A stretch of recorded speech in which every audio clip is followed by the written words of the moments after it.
A gente tem o planeta Terra, que tem um negócio que é fundamental para a gente viver, que é a atmosfera, mas para a astronomia é terrível.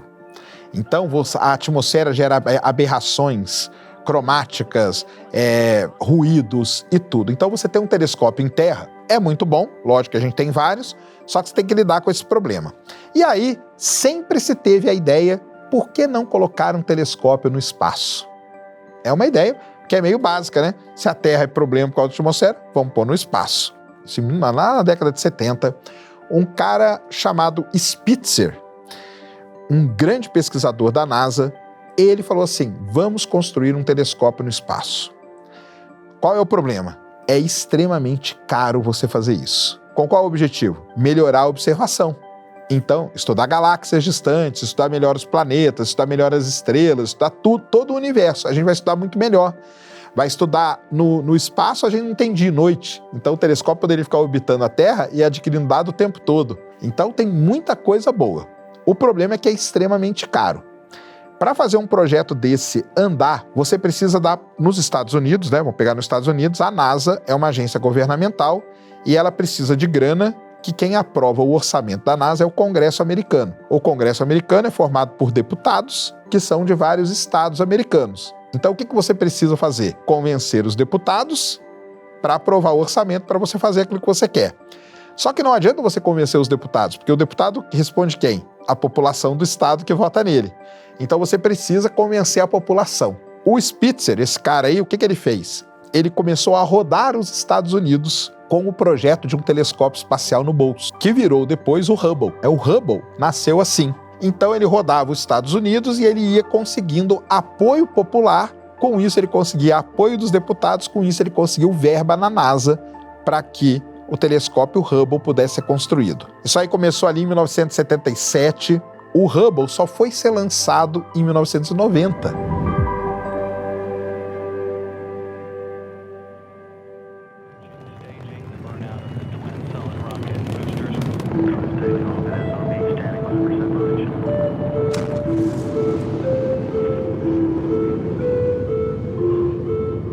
Ele é um telescópio que vê o universo no que a gente chama faixa visível do espectro. Então você tem um espectro eletromagnético que vai lá, ultravioleta, azul, laranja, vermelho, infravermelho, ondas de rádio, raios gama, tal. Isso é o espectro. Por que isso é importante para a astronomia? Porque eu observo um objeto num determinado comprimento de onda, eu vou entender uma parte do objeto. Para eu entender ele por completo, eu teria que observar em todos os comprimentos de onda. Tem determinadas situações, por exemplo, nascimento de estrela, na luz visível eu não consigo ver, porque você tem uma nuvem de poeira. Para a luz visível, aquela nuvem de poeira é uma coisa opaca. Primeiro, por que ele tem esse nome? Porque o nome do Hubble é em homenagem ao Edwin Hubble, grande astrônomo lá da década de 20, o cara que descobriu as galáxias. Então, o primeiro grande objetivo do Hubble era observar o maior número de galáxias possíveis para ver se o que o Edwin Hubble fez realmente estava correto. O Hubble foi o primeiro a ver um buraco negro e comprovar um buraco negro. Descobriu muita coisa no sistema solar, entendeu? Descobriu tempestades em Saturno, tempestades em Urano e Netuno. Ele descobriu um negócio muito legal. Foi a primeira vez que a gente viu galáxias colidindo.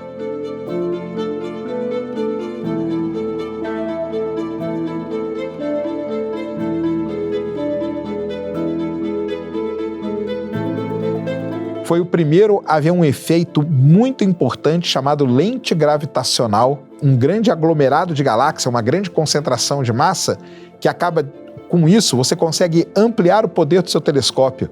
Você vê coisas que estão muito mais distantes, porque funciona como uma lente, só que usando a gravidade para distorcer a luz. Você acha um aglomerado de galáxia e no aglomerado é cheio de arquinhos assim, ó. Pega um copo d'água aí na sua casa agora, põe ele na luz. Aquilo lá é que o Hubble que descobriu isso. Ele descobriu que o universo tinha muita galáxia, milhares. Então ele fazia foto de um pedacinho e ali tinha milhares de galáxias. Então o Hubble foi muito importante.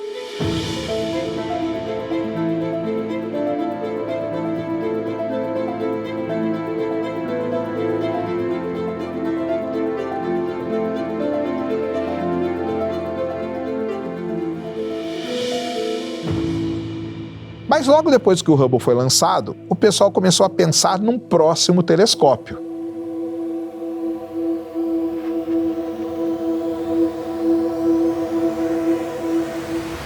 Porque o Hubble, vamos lá, ele vê no ultravioleta, na luz visível e no comecinho do infravermelho. Então ele é limitado nesses comprimentos de onda. Tem coisa que ele não vai ver.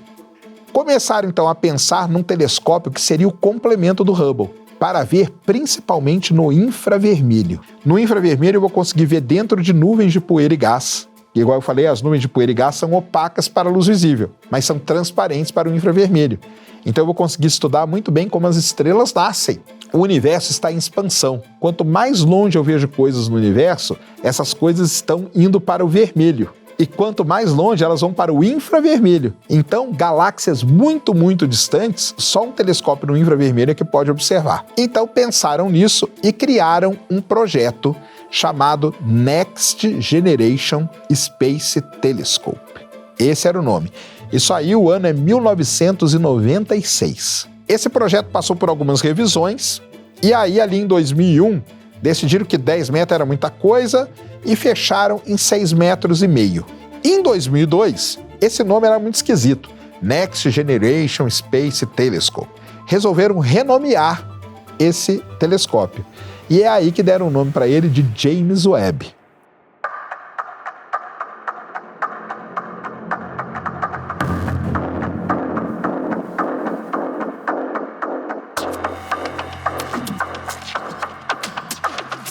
Então vamos falar quem foi esse James Webb, porque esse James Webb é o nome de uma pessoa. O James Webb foi um cara muito importante na história da NASA. Ele foi o administrador da NASA na época do programa Apollo. Foi sob a administração dele que a gente pousou na Lua. Okay, Neil, we can see you coming down the ladder now. I'm at the foot of the ladder. The 11-foot beds are only 2002, o telescópio é renomeado para James Webb. E aí começa a saga do James Webb, que eu tive o prazer de acompanhar toda.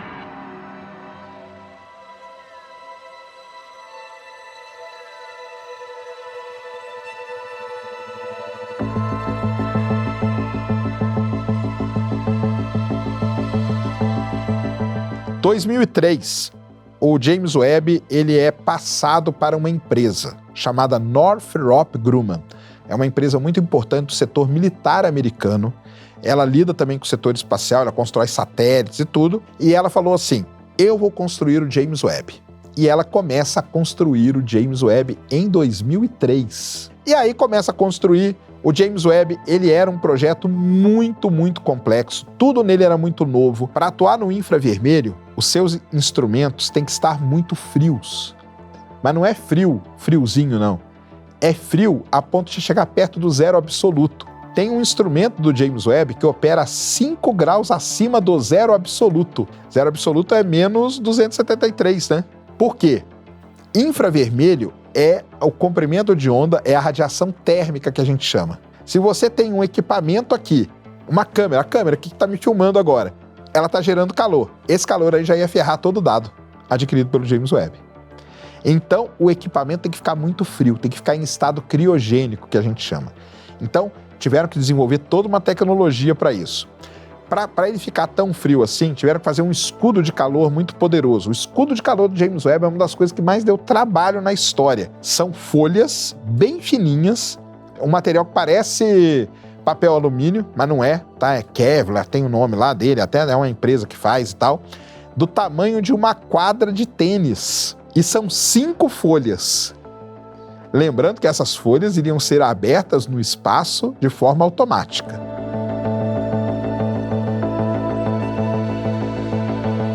Então, tudo era muito novo no James Webb. Em 96 ele foi bolado o plano dele. 2003 é que ele vai começar a ser produzido, montado, construído. E aí começa a passar por vários e vários problemas. O James Webb, ele teve, como o projeto era muito caro, era muito complexo, ele passou por várias revisões, ele teve a ponto de ser cancelado várias vezes. Em 2011 foi um momento ali, auge de tudo isso, chegaram a fazer votação para cancelar ou não o James Webb. O problema é que já tinha gasto grana pra caramba. Salve, salve amigos da astronomia em todo mundo! No programa de hoje vamos ver que o lançamento do telescópio espacial James Webb foi adiado para março de 2019. Notícias não muito boas sobre o telescópio espacial James Webb. Foi definida uma nova data de lançamento. A data de lançamento agora é maio de 2020. E as notícias não são boas. Já vou dar logo de cara aqui para vocês. O James Webb agora vai ser lançado no dia 30 de março de 2021. Absolutamente não haverá lançamento do James Webb em março de 2021. No final, o James Webb custou 10 bi de dólares. Teve problemas muito interessantes, tá? Então, por exemplo, esse escudo de calor, várias vezes quando foram abrir, ele rasgava. Várias vezes. Não foi uma vez só não, foram várias. Vai lá, faz tudo de novo. Mais atraso. Atrasa mais não sei quanto tempo. Uma vez, para fazer esses motorzinhos ligar, tem que ter energia. Ligaram ele na tomada. Só que ligaram na tomada errada. Queimou os motorzinhos todos. Queimou. Ligou o 110 no 220. Queimou. Entendeu? Pegaram o James Webb uma vez e colocaram ele numa máquina para trepidar, para simular o lançamento dele. Na hora que tiraram ele, tinha um monte de parafuso solto. O que fizeram? Larga a mão, cara. Esse parafuso aí não vai servir para nada. Não caiu nada, deixa aí, deixa quieto. E ele foi passando por tudo isso.